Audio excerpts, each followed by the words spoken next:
She learned to appreciate the little things in life. She was very frugal. As an adult, she had more money, but she was still conscious of every dollar spent. She would often tell us grandkids, she'd be like, I treated myself to McDonald's today because I washed my own car, and so I could save the money I saved from that. I was able to go to McDonald's today, and she just really was conscious about every dollar she had. But she saved so she could be generous with those around her. She was very generous, not with just her money, but with her time and her talents as well. Her father gave her this advice: live within your means and don't date a military man. She tried her best to live by both of those things, but she dated a nice guy named Ray who was not in the military, that she had met through her sister's friend, Sister Ines's friend. But then the war came, World War II, and Ray was drafted. Before leaving for Europe, they were engaged to be married. During the war, Grandma worked in Chicago in a canning factory where she packed rations for the military. She waited 4 years for her fiancé to return from war. The war ended in December, and Grandma put up a Christmas tree in expectation that her Ray would be home for Christmas. She left that tree up for 6 months, as he was one of the last to return home from the war. It's gonna be hard. They married, and Ray built a nice home for them on the Fox River. Most young married couples couldn't afford a home after the war, and they lived in crammed quarters in their parents' homes with sheets strewn up to make makeshift bedrooms. But Ray had acquired skills as a home builder from his father, and so they lived comfortably, and she was very proud of that home on the Fox River. In 1950, inspired by her favorite Uncle Arthur and following in the footsteps of her sister Helen, Grandma moved to California, where Ray went into business with his brother-in-law Jack. They owned Jack and Ray's Atlantic Richfield gas station in Pomona. A few years later, they went into the chicken business. Ray worked for Waugh Outdoor Brooders. Grandma and Grandpa built their own chicken ranch and their first home in California on 2 acres in Chino. They had 1,000 chickens, and Grandma was the one who graded the eggs. They had become members of Pomona First Baptist, where they eventually joined a team of people to plant a church in Montclair, where they had taken up residence in another home that Grandpa had built. They were charter members of that church in 1957. Throughout the building campaigns of the church, Grandma was very involved, making breakfast for all the workers every Saturday morning. She was very devoted to her Lord and his church.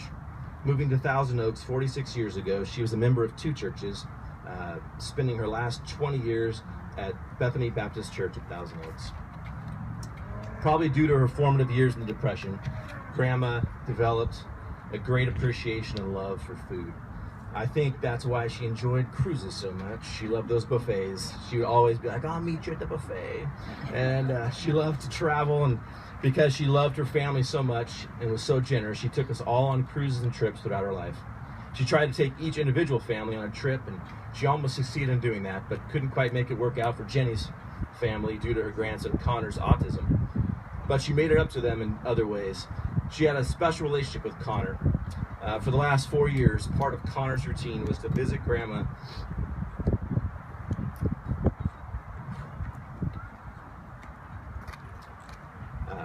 for the last 4 years or so, part of Connor's routine was to visit Grandma every weekend. He looked forward to that in his schedule, and it was the highlight of his weekend. He had to take her a Jersey Mike sandwich to share, and then follow his routine of the weekend. He had to, I don't know why they ask me to do this every time. Man, you guys must do this deal too. I did this with Grandma Ruth, Florida. Okay. His routine would involve taking that Jersey Mike sandwich to share, then playing in our backyard, getting a granola bar, and looking at family photos. And then leaving with a balloon that Grandma made sure to purchase for him each week. And the visit always ended with a kiss. Connor will miss his Grandma, as we all will. Several years back, Connor would go twice a week to occupational therapy in Santa Barbara. Jenny would take Grandma along with them. Now, most older siblings would dread having to make that trip each week, while Mom and brother were in therapy. But Nick looked back on that time with happiness, as they're his finest memories of quality time with his grandma. Nick says, although there wasn't much for a kid to do on a college wandering around the campus, we would always have fun and make it an adventure. I always looked forward to going. It was during this time that Grandma and I developed such a great relationship that I would say carried on to the time she left this earth. She was one of the most amazing people I've ever had the pleasure of knowing, and I hope to take what I learned from her and carry it with me throughout life. Grandma was a very strong and independent woman, and she hated to inconvenience anyone or for anyone to make a fuss over her. Right now, she's probably saying, "Would you stop talking about me?" She never commanded attention or demanded care. This was even evidenced in her last trip to the hospital. On April 16th, Grandma had a heart attack. It was in the middle of the night, and she called Life Alert. She gave the paramedics explicit directions how to get to her room. She even turned on the lights for them and opened the front door so they wouldn't be inconvenienced. Life Alert called Jenny, and Grandma said, "I didn't want to bother you. That's why I called Life Alert." She never wanted to interrupt the lives of her children. Over the last 7 years, I've had the honor of pastoring the church in Montclair that all my grandparents and my grandma helped begin. It's such a blessing to be a part of such a great legacy. And Grandma loved her family and she loved her Lord, and she'll be missed by all of us. But we know that we have the opportunity to be with her again one day. Jerry.